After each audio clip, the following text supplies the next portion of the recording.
جو شخص پوری ایمانداری کے ساتھ اللہ اور اس کے رسول حضرت محمد صلی اللہ علیہ وسلم پر ایمان لاتے ہیں اور اس ایمان پر اپنی زندگی گزارتا ہے، نماز، روزہ، زکوٰۃ، اچھے اخلاق اور اللہ کی اطاعت کے ساتھ، ایسے مومن کے لیے موت اور قبر کا سفر بہت آسان کر دیا جاتا ہے۔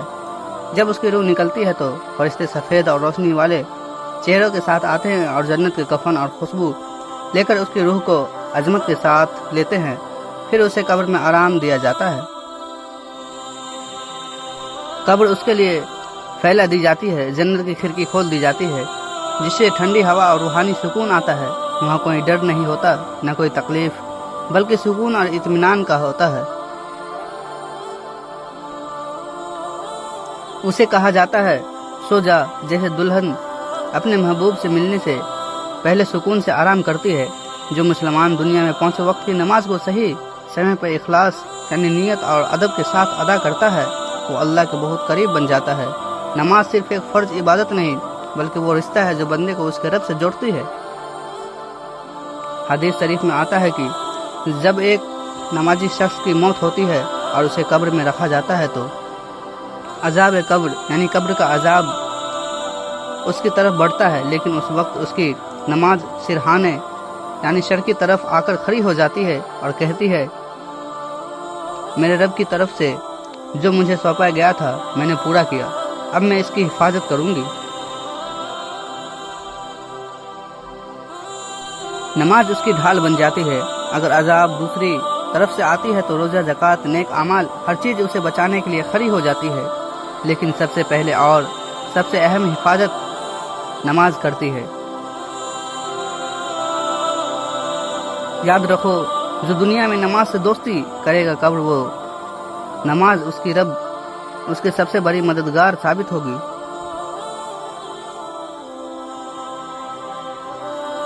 جو شخص دنیا میں دل سے قرآن کی تلاوت کرتا ہے، مطلب صرف آواز سے نہیں بلکہ تجوید کے ساتھ، سمجھ کے ساتھ اور اس پر عمل کی کوشش کے ساتھ، وہ قرآن اس کے لیے روشنی بن جاتا ہے۔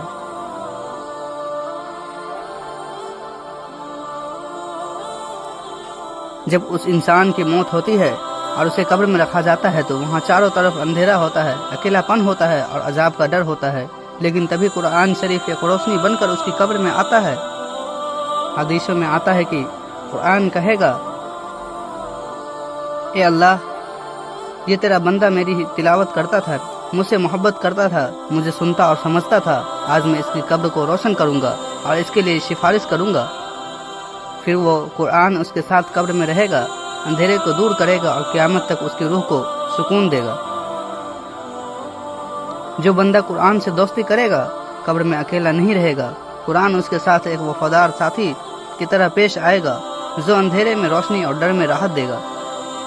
سورہ الملک اپنے پڑھنے والوں کی طرف سے قبر کے عذاب سے بچاؤ کرتی ہے۔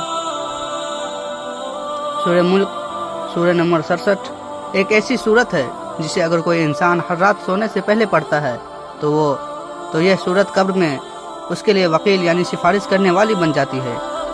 جب وہ شخص دنیا سے چلا جاتا ہے اور قبر میں جاتا ہے اور اگر وہاں عذاب آنے لگتا ہے تو یہ سورہ اللہ سے دعا کرتی ہے، اے میرے رب، یہ بندہ مجھے روز پڑھتا تھا، مجھے یاد رکھتا تھا، تو اسے عذاب سے بچا۔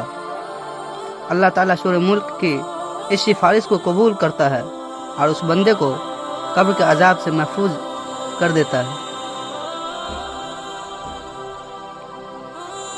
اگر ہم ہر رات صرف 5 سے 7 منٹ دے کر سورہ ملک کی تلاوت کو اپنی عادت بنا لے تو یہ عادت ہماری قبر کی حفاظت کا ذریعہ بن سکتی ہے۔ یہ بہت چھوٹا عمل ہے لیکن اس کا انعام بہت بڑا ہے۔ ہر مسلمان کو یہ عمل ضرور اپنانا چاہیے۔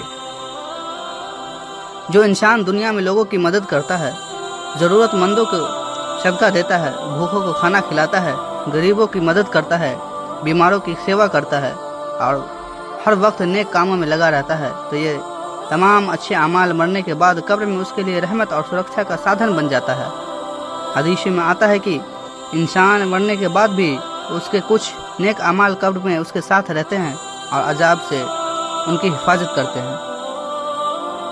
جب انسان کو قبر میں اکیلا پن، تنگ جگہ اور اندھیرا محسوس ہوتا ہے تو اس کے نیک اعمال ایک خوبصورت شکل میں اس کے پاس آکر اسے تسلی دیتے ہیں اور کہتے ہیں میں تیرے نیک کام ہوں، تو دنیا میں مجھے کرتا تھا، آج میں تجھے اکیلا نہیں چھوڑوں گا۔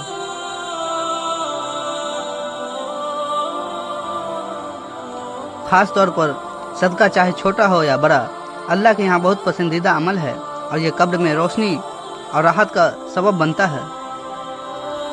اگر ہم چاہتے ہیں کہ قبر میں عذاب نہ ہو اور اللہ کی رحمت میں رہے تو دنیا میں صدقہ دینا اور نیک کام کرنا اپنے جیون کا حصہ بنا لے۔ یہ عمل نہ صرف دنیا میں برکت لائے گا بلکہ آخرت میں بھی بڑی راحت کا ذریعہ بنے گا۔ تو ناظرین، ملتے ہیں کل اگلی ویڈیو کے ساتھ، تب تک کے لیے السلام علیکم ورحمۃ اللہ وبرکاتہ۔ خدا حافظ۔